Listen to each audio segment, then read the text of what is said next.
उसके बाद हेरोइन पे। So we need to spread education and awareness related to cannabis also, कि जो इसको एक एक्सेप्टेंस मिल रही है कैनबिस को, ये हमारे बच्चों को कहाँ तक ले जा सकता है, क्योंकि इसमें जो हाईली जो एसोसिएटेड चीज होती है दैट इज कैनबिस इंड्यूस्ड साइकोसिस, जहाँ पे हम देखते हैं बच्चों का मानसूनी जो संतुलन होता है, उनका जो कॉग्निशंस होता है वो बड़ा इम्पेयर हो जाता है। इस करते हैं कि हमें चर्च छोड़नी है, कहीं ना कहीं पे चर्च की भी एक एक्सेप्टेंस आ रही है, हीरोइन को छोड़ेंगे।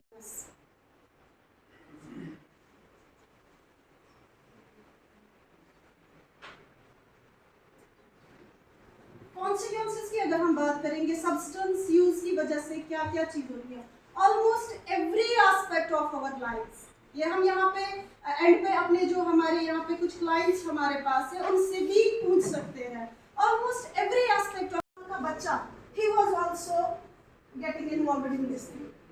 सो हम देख सकते हैं कि कैसे ये फैमिलीज में फिर रन लैकिंग के साथ हम कंसिडर करते हैं, इसको हम डिजीज के साथ बहुत कम एसोसिएट कर पा रहे हैं अभी भी।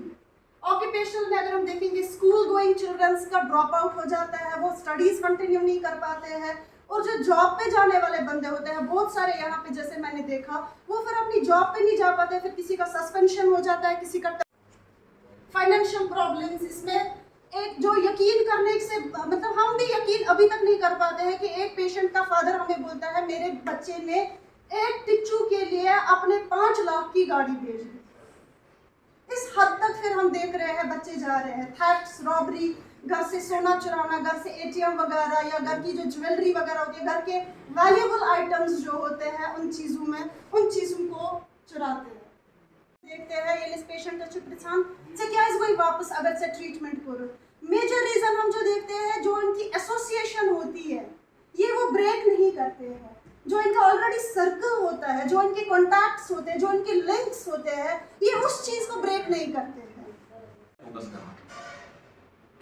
जितने भी बच्चे यहाँ हैं, जवान नौजवान हैं, आपको जिम्मेदारी अपने माँ बाप की भी होगी, बाकी चीज़ें होंगी। हुआ क्या है कि जब आप इस मुसीबत में पड़ गए तो पहले आपका फोकस जो सारा चला गया इस नशे की तरफ, तो जो आपकी जिम्मेदारियाँ थी वो छूट गई धीरे धीरे करके। तो आपसे मैं यही कहूँगा, मेरा यही मशवरा होगा आपको, उन जिम्मेदारियों में इतना आप खो जाइए कि आपको नशा खुद ब खुद भूल जाएगा, आपकी प्रायोरिटी वही रहेगी, वही जिम्मेदारियाँ रहेंगी। उसके अलावा मैं डॉक्टर साहब को भी ये मुबारकबाद भी देना चाहूँगा, क्योंकि ये जो ये सेंटर चल रहा है पुलिस की वसादत से ही मैक्सिमम जितने भी डिटेक्शन सेंटर्स हैं वो चलते हैं और कामयाबी हासिल कर रहा है ये सेंटर। लेकिन चूंकि हमारे पास जो लॉजिस्टिक्स है वो भी लिमिटेड होते हैं, तो मैं रिक्वेस्ट करूँगा बाकी जितने भी NGOs हैं, बाकी ये हैं ऑर्गेनाइजेशन हैं, वो भी अपनी तरफ से जितना भी उनसे हो सके कंट्रीब्यूट करें। जहाँ यहाँ पे बेड्स उतने अवेलेबल नहीं होंगे तो जहाँ पे होम मेडिकेशन भी हो सके उसमें भी मदद करें, इस सेंटर की भी, बाकी सेंटर्स की भी, ताकि हम जो हमने अहद किया हुआ है उसमें हम कामयाब हों। दूसरी एक और रिक्वेस्ट करूँगा जो यहाँ पे भी एडमिट हैं या बाकी आम आवाम से मैं कि ये कि जो इस मुसीबत में, इस लानत में, इस बिदत में जो हैं मुलविस हैं, उनके नाम पुलिस तक पहुँचाइए और उनको पकड़वाइए। इसमें एक बड़ी इंपॉर्टेंट एक चीज़ होती है, लोग समझते हैं कि सोचते हैं कि शायद जो बंदे जो हैं वो उनको पकड़ नहीं रही है एजेंसी, मतलब पुलिस या बाकी जो एजेंसीज हैं, लॉ एनफोर्समेंट वाले, ANTF है बाकी।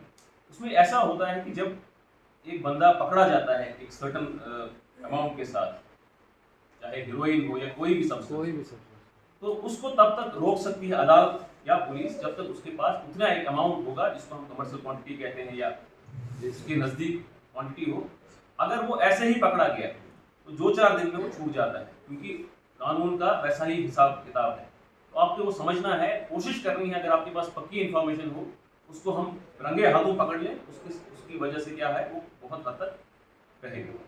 दूसरा, मैं अभी सुन रहा था, मैम बता रही थी आपको खासकर हीरोइन की मतलब, तो आपको भी देखिए पहले क्या होता था, एक फैक्ट है कि पहले जो है लोग टोबैको प्रोडक्ट्स यूज़ करते थे, चाहे गुटखा करते थे, सिगरेट करते थे। उसके बाद धीरे धीरे करके चरस और इन चीज़ों में आ गया है, गांजा जैसे आप देखते हैं, जैसे कोई से सुना बांगीपुर इस तरह की उसके जो पत्ते वगैरह होते हैं उसको पाउडर बना के यूज़ करते हैं, दैट इज कॉल्ड गांजा। उसके बाद कभी कभी उसके पत्तों को क्रश करके पेस्ट टाइप बनाते हैं, दैट्स हशीश। उसी के बाद तत्सव पैक्टिन पूवशिक लगने दे rub it and they make charas out.